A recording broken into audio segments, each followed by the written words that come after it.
지난 목요일 광복절을 맞이했었습니다. 74주년인가요? 오늘 본문이 광복절에 맞는 시예요. 시이기 때문에 짧은 시지만 두 연으로 구분이 되어 있습니다. 1절에서 3절 광복입니다. 광복을 노래하는 거예요. 4절에서 6절 지금의 현실 문제를 놓고 하나님 앞에 매달리는 얘기입니다. 오늘 이 시편은 성전에 올라가는 노래라는 표제가 붙어 있지만 70년 바벨론 포로 생활에서 노예 생활에서 해방되어진 것을 회상하면서 노래를 부르고 있고, 그리고 이제 수복된 이 나라를 어떻게 건설해 나갈 것인가를 마음에 담고 기도하는 내용이 4절에서 6절까지로 되어 있습니다. 이 시편은 나라 공동체, 사회 공동체의 노래이기도 하고, 이 시편은 그럼에도 불구하고 우리 개인의 신앙생활에 깊이 적용할 수 있는 그런 말씀으로 되어 있습니다. 자, 1절에서 3절까지 보면 천년은 여호와의 큰 일을 기억하리라 라고 제가 제목을 붙여봤어요. 1절 읽겠습니다. 여호와께서 시온의 포로를 돌려보내실 때 우리는 꿈꾸는 것 같다도다. 저는 이 우리 해방의 그런 감격, 그런 것을 공감을 전혀 못하는 거 아니지만, 그 시대 일제 말에 살다가 해방을 맞이했을 때 살았던 분들, 이 분들 중에 신앙인들이 이 시편 126편 1절에서 3절 말씀을 묵상한다든지 듣는다든지 읽으면 큰 감동을 갖고 눈물을 흘리는 분들도 많이 있을 것이라고 봐요. 70년 노예 생활입니다. 그러다가 지금 고국으로 돌아오는 거예요. 그들은 어떻게 표현합니까? 꿈꾸는 것 같았다. 왜 그렇습니까? 전혀 준비가 되지 아니한 포로귀환이에요. 그러니까 이런 일이 일어나리라는 생각을 70년이나 되니까 이제는 고착 정착이 된 거예요. 거기서 70년 동안 살면서 거기서 나름대로 삶의 터전을 잡고 사는 사람도 많이 있어요. 정착을 해 있어요. 이제는 끝났다라고 생각하는 거예요. 그런데 역사가 바뀐 거예요. 바벨로니아가 기원전 586년에 유다 왕국을 멸망시키고 나서 끌려가서 70년 포로 생활합니다. 그런데 이 바벨로니아 대제국을, 세계를 지배하는 대제국을 페르시아가 멸망시켜요. 페르시아가 바벨로니아를 멸망시킨 임금이 누굽니까? 고레스예요. 고레스는 정치적으로 어떤 정치가였느냐면 굉장히 유화 정치를 하는 진짜 정치를 하는 정치가였어요. 여러분, 역사 비평가들은 고대 제국들의 흥망성쇠를 평가할 때 무엇을 기준으로 삼느냐? 그 나라가 정치를 어떻게 했느냐? 강령 정치를 했느냐? 유화 정치를 했느냐? 역사적으로 보면 강령 정치를 한 나라들은 생명이 단축이 된 거예요. 그러니까 유화 정치를 한 제국들은 그 나라가 길어요. 그래서 바벨로니아보다도 페르시아가 훨씬 더 역사가 긴 역사를 가지고 있다. 결국은 헬라 제국에 멸망을 하지만 긴 역사를 가지고 있어요. 왜 그러느냐? 유화 정책을 쓴 거예요. 그러니까 이들이 포로가 되어진 상태로 바벨로니아 제국에서 멸망을 해서 페르시아 제국이 세워졌으니까 뭐 똑같을 것이라고 생각한 거죠. 그런데 고레스가 돌아가라. 너희들 나라로 돌아가라. 전혀 기대를 안고 있다가 엄청난 사건이 터져버린 거예요. 충격을 받으면서 꿈꾸는 것 같다. 자, 그런데 여기서 1절에서 중요한 단어가 나옵니다. 여호와께서 시온에 포로를 돌려보내실 때, 돌려보내다, 슈브라는 단어가 있어요. 이 슈브라는 단어에서 나온 말이 포로라는 말이에요. 이 말은 슈부트라는 말이에요. 슈부트. 이 슈부트라는 단어가 여러 가지 뜻이 있는데 어떤 뜻이 있냐면 운명이라는 뜻이 있어요. 그래서 어떤 영어 성경에서는 이 1절을 여호와께서 우리의 운명을 역전시켜 주세요. 역전시켜 주셨을 때로 그렇게 번역을 하기도 해요. 운명이 뭡니까? 포로로 묶여 있는 거예요. 묶여 있는 거예요. 그러니까 포로로 가서 노예 자손으로 노예인 거예요. 노예라는 운명에서 지금 벗어나게 하신 거란 말이에요.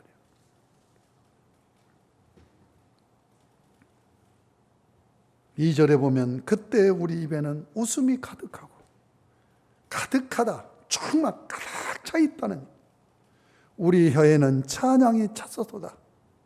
끊임없이 찬양이 나오는 거야. 그때 문나라 가운데서 말하기를 여호와께서 그들을 위하여 큰 일을, 주변의 나라들이 뭐라고 하냐면 여호와께서 큰 일을 행하셨다. 3절에 여호와께서 우리를 위하여 큰 일을, 대사를 행하셨으니 우리는 기쁘도다 하는 내용이에요. 자, 운명을 회복시키시는 여호와 하나님, 뭘 찬양하는 거예요.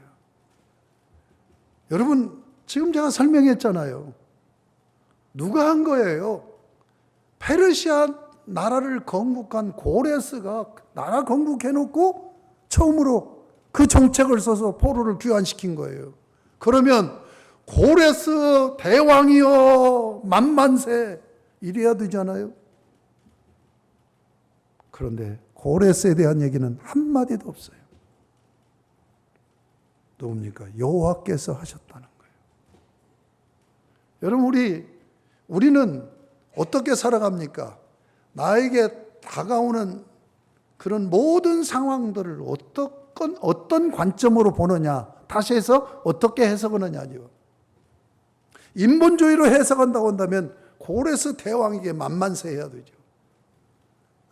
그런데 신앙인은 역사를 주장하는 분은 하나님이시고 하나님의 섭리가 역사로 이루어진다라고 믿는 믿음을 갖고 있어요. 그러니까 여호와 하나님께서 고레스의 마음을 움직여서 이 역사를 이루셨기 때문에 여호와 하나님 앞에 여호와 하나님이 하셨고 여호와 하나님 앞에 찬양하는 거예요. 여러분, 여기서 중요한 부분을 하나 생각해야 돼요. 우리가요 살아가면서 어떻게 해석하느냐예요. 항상 하나님이 하셨다, 하나님이 섭리하신다, 하나님이 역사를 이루어 가신다는 이 확고한 믿음을 가지고 고백하고 믿음을 가지고 말하고 믿음을 가지고 행동하고 나가면 어떤 일이 일어나요? 안 믿는 하나님을 모르는 자들도 저 녀석은 하나님만 얘기하더니 진짜 그렇게 얘기하는 그 하나님이 일을 하신 것 같네. 지금 주변에 있는 나라 족속들이 그렇게 얘기하잖아요. 여호와께서 대사를 행했다고. 이게 믿음의 영향력입니다. 여러분, 그런 신앙생활이 되셨으면 좋겠어요. 응? 예. 저는 지금 일본 아베와, 내가 볼 때는 아베와 문재인이에요. 두 사람이 지금 싸우고 있는데 문재인 대통령은 안 싸웠으면 좋겠어요.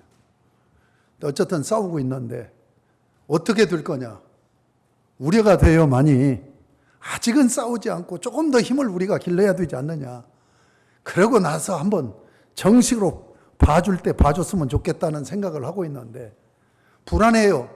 그럼에도 불구하고 내 마음속에 깊이 가지고 있는 확신이 있어요. 뭔 줄 압니까? 절대로 일본은 우상나라예요. 다신교 우상성 비는 나라예요. 근데 우리나라는 좀 많이 타락하고 세속화됐지만 여호와 하나님을 섬기는 백성이 많은 나라예요. 그래서 하나님은 반드시 우리가 하나님 앞에 기도하고 매달리면 우리의 손을 들어주시고 승리케 하실 것이라고 믿습니다. 자,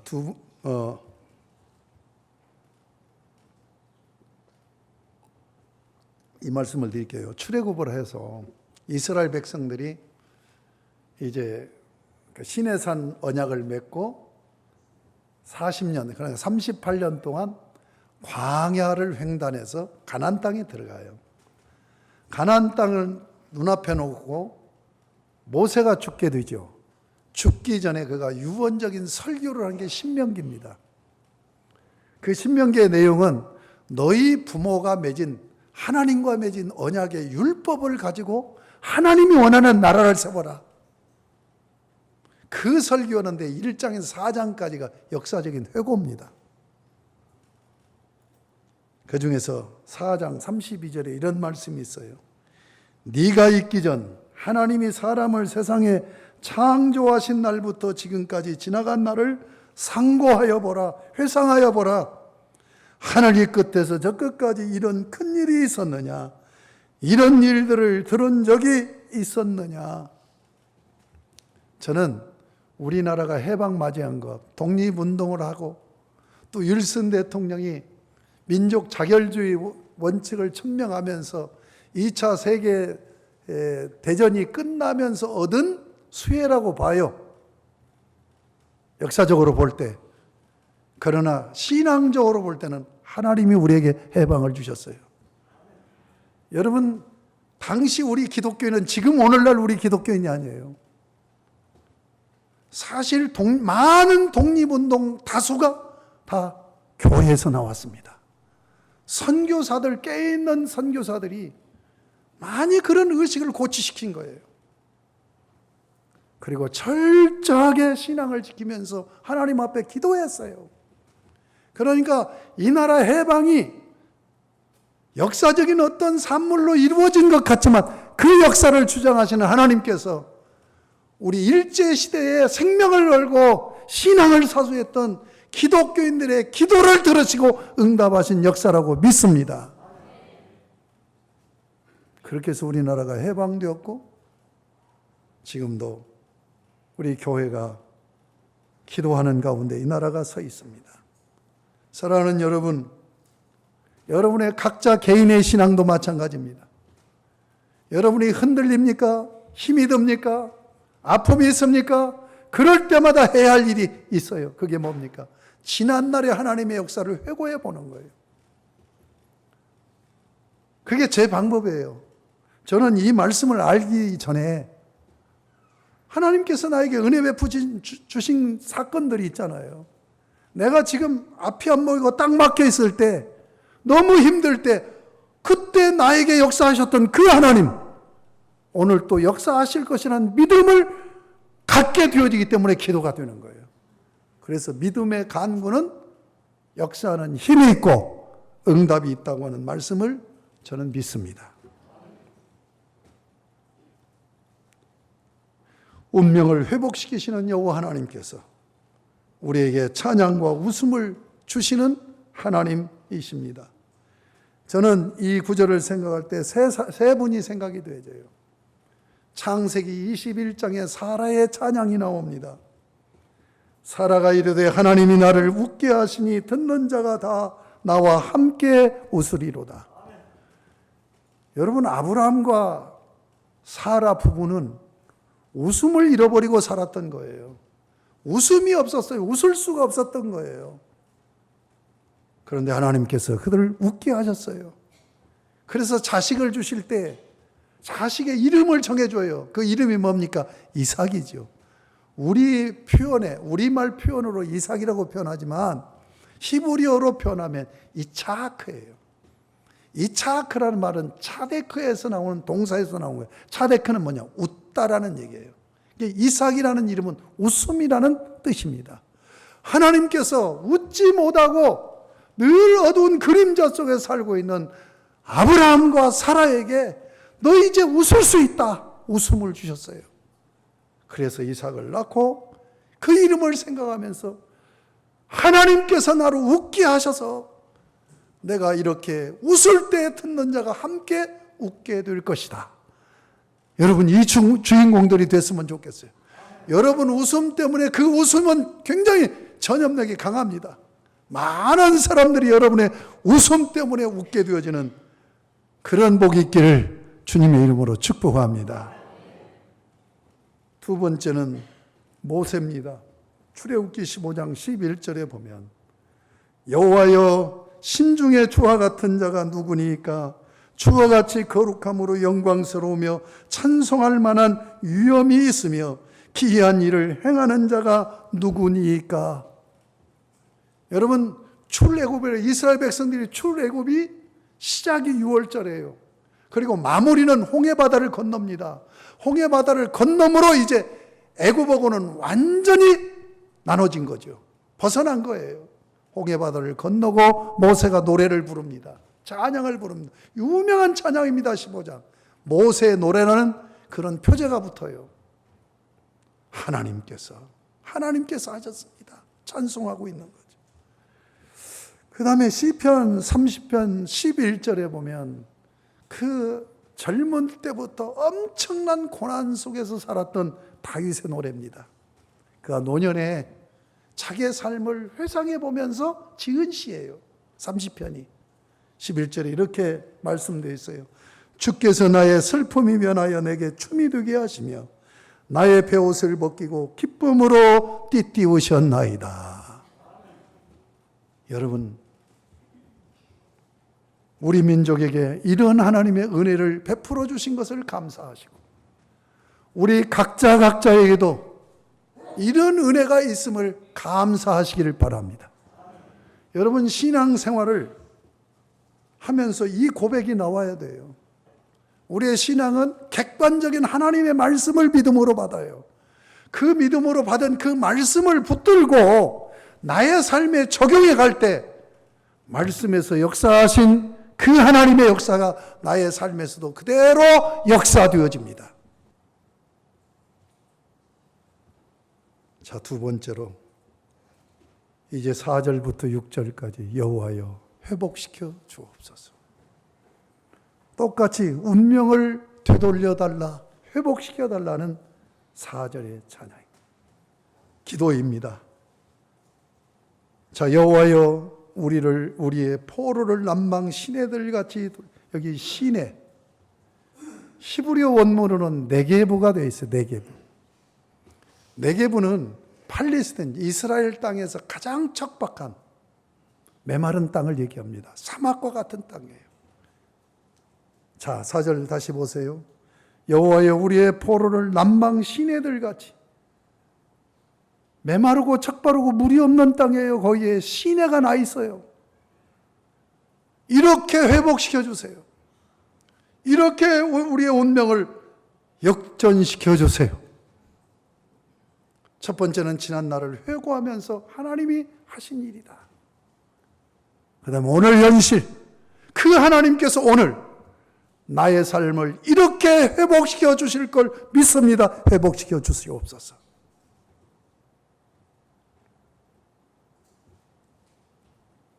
그 기도가 127편으로 이어져요. 1절에 여호와께서 집을 세우지 아니하시면 세우는 자의 수고가 헛되며 여호와께서 성을 지키지 아니하시면 파수꾼이 깨어 있음이 헛되도다.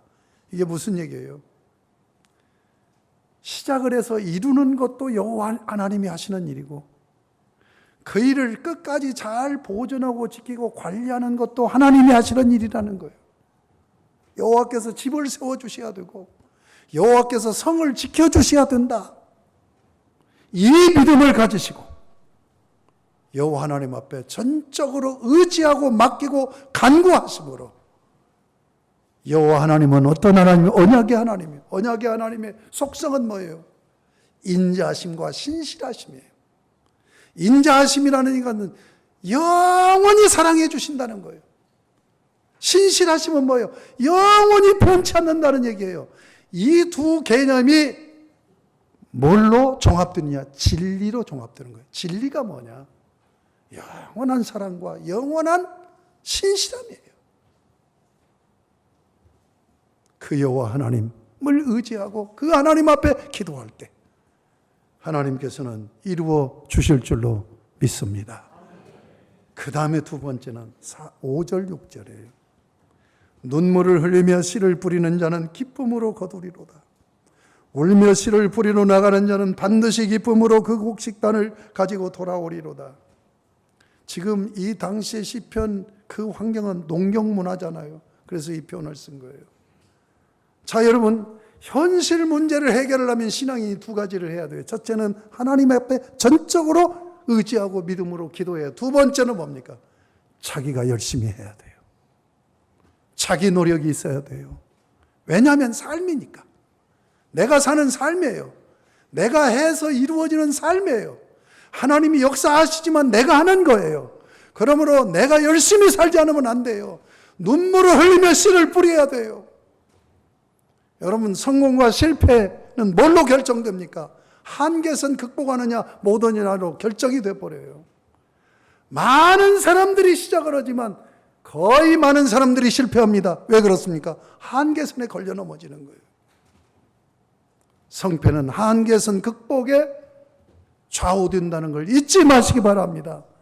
그런데 제가 가만히 생각해 보니까 저는 좀 생각을 하는 편이니까 한계선이 두 가지예요. 심리적 한계선과 절대적 한계선이 있어요. 심리적인 한계선은 뭡니까? 지쳐버리는 거예요.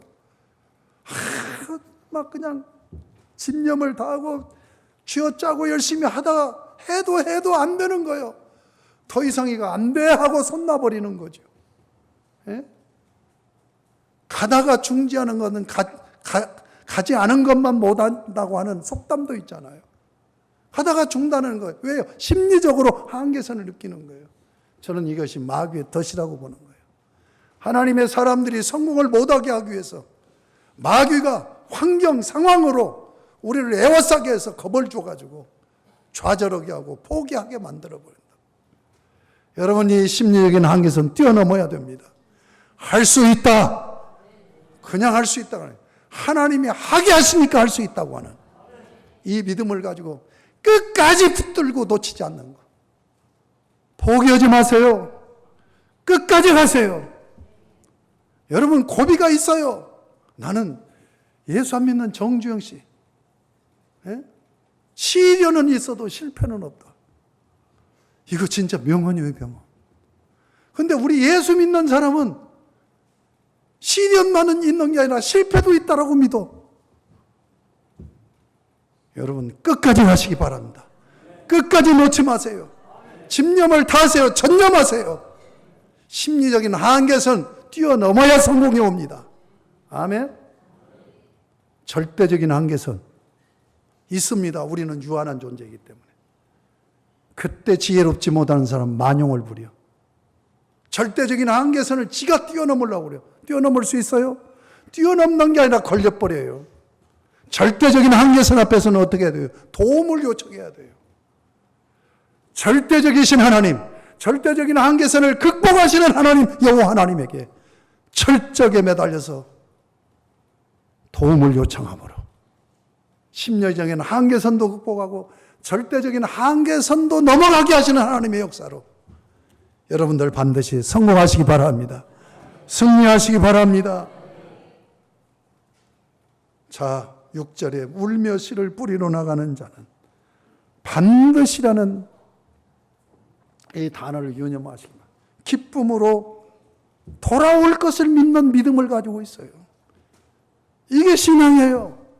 반드시 하나님은 눈물을 흘리면서 씨를 뿌릴 때 기쁨으로 거두어 드리게 하신다는 이 믿음의 확신을 가지시고 달려가시기 바랍니다. 고비가 있다가 할지라도 반드시 하나님은 여러분을 승리의 레이스에 올려놓으시고 마지막 줄을 끊는 통과하는 승리자가 되게 하여 주실 줄로 믿습니다. 지난 날을 회고하며 오늘을 주님 앞에 의지하고 열심히 삶으로 이 나라가 진정한 광복이 이루어지고 우리 개인이 진정한 신앙의 복을 누리는 성도 여러분의 삶이 되시기를 주님의 이름으로 축복합니다.